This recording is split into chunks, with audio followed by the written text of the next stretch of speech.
here's the longer review of Bass and Flinders Maritime Australian Dry Gin. Now, a little bit of explanation.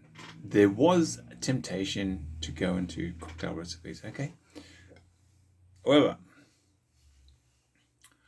what I'm trying to do in this channel is to produce reliable, predictable reviews. So as much as I love a Moscow Mule or anything like that, and that's how I prefer my vodka, by the way, I'm going to stick to basically making gin and tonics. And I'm going to be using almost the same tonics throughout. The reasons for this is it actually gives predictability. So you know what this gin's going to do, the gin that I'm reviewing is going to do, and you can go off and basically replicate my experiment, okay? Cocktails are fantastic and would more likely be a great day to spend a day off. I mean, what could possibly go wrong?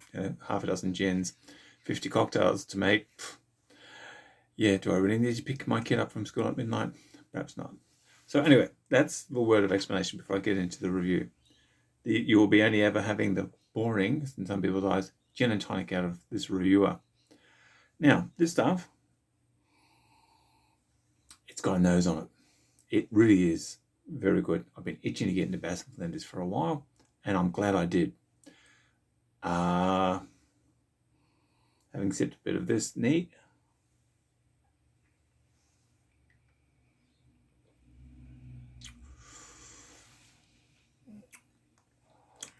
oh, it's definitely a gin. There's no mistaking what this is.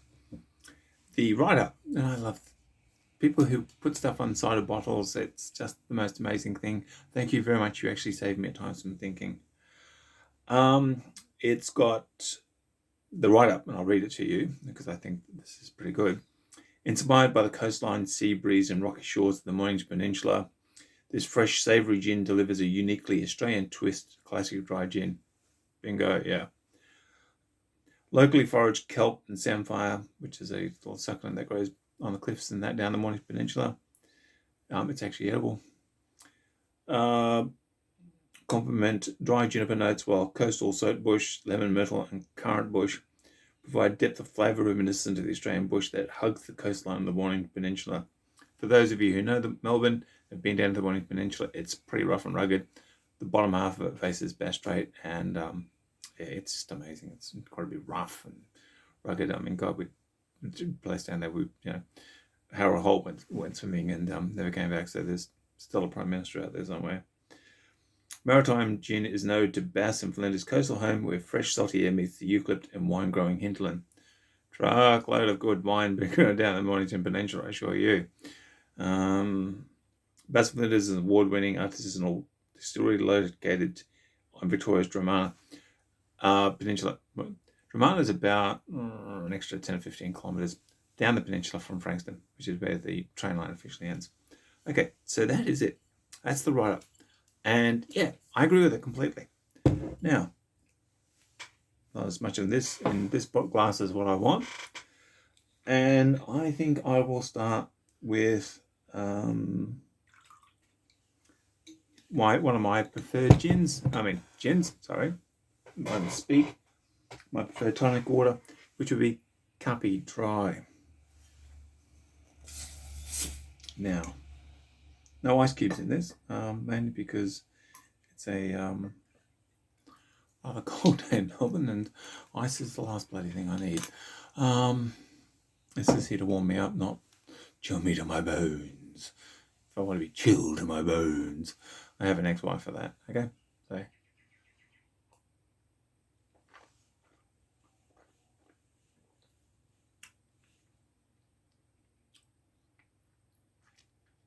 Oh, okay. Yeah, Juniper certainly comes out with this one. Nose doesn't change all that much.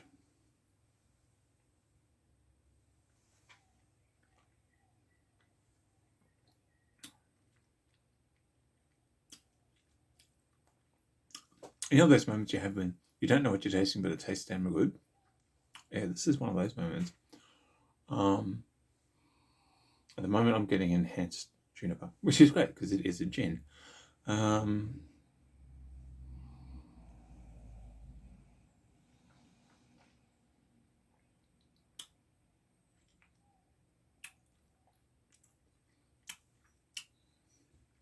I'm tempted to say there's quite a salty aftertaste, which tickled my nose. Sorry, itchy beak.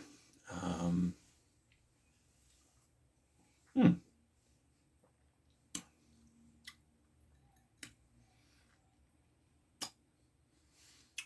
Won't be drinking this around the right way with this as a preferred beverage. It's good, but it doesn't quite get the boat floating, you know what I mean? Okay. Oh yes, and by the way, it is proof. Yes, 700 mils proof booze. My kids aren't home today. What could possibly go wrong? Yeah, you at the back, stop laughing. Okay, don't make me speak to you in a firm voice. Okay, so I'm just gonna put the lid on this. Let's go for Fever Tree Mediterranean tonic water, only because I've got to finish a bottle. I'm a completionist. My drink told me I should complete things, so I went home and I drank the bottle of scotch and the bottle of wine and completed the had the Rohypnols that I'd been helping myself to, and at the end of it, I always tell all my friends I absolutely love them because I'm a completionist that way. So, okay, so how's this work?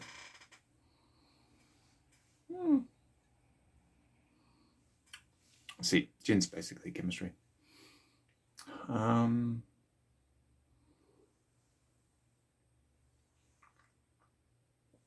Yeah, I found my tonic. I like to announce that this tonic and I have just met each other with this particular gin, and it's a love match. Oh,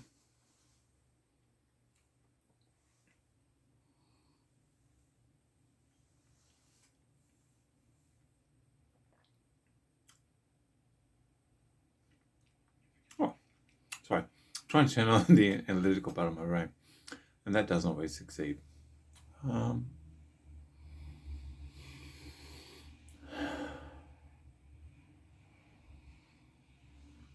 Aromatics are still rather subtle, but then it's a sea breeze, you know, summer day type gin. It's very much reminiscent of this. These gins I'm finding actually, much to my surprise, really start painting pictures of environments. You know, there's the gins you want to have when you're snuggled up on a whole stormy winter's night, and then there's chick gins and all that stuff. So much to my surprise, which is why I'm wearing my surprise look. Okay.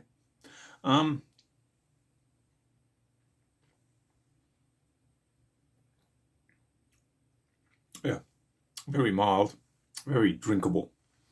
So I shall finish this. This is my long review of Bass and Flinders Maritime Australian Dry Gin with its very coastal influences. Rating.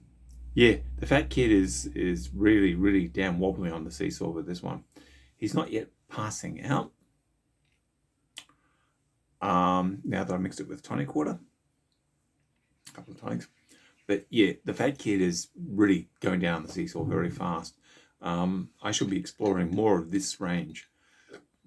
And one good thing about being in Melbourne is that all the gin distilleries are out there busily doing their thing because they realise that they make amazing stuff and the world can't get enough of it. So this is my review.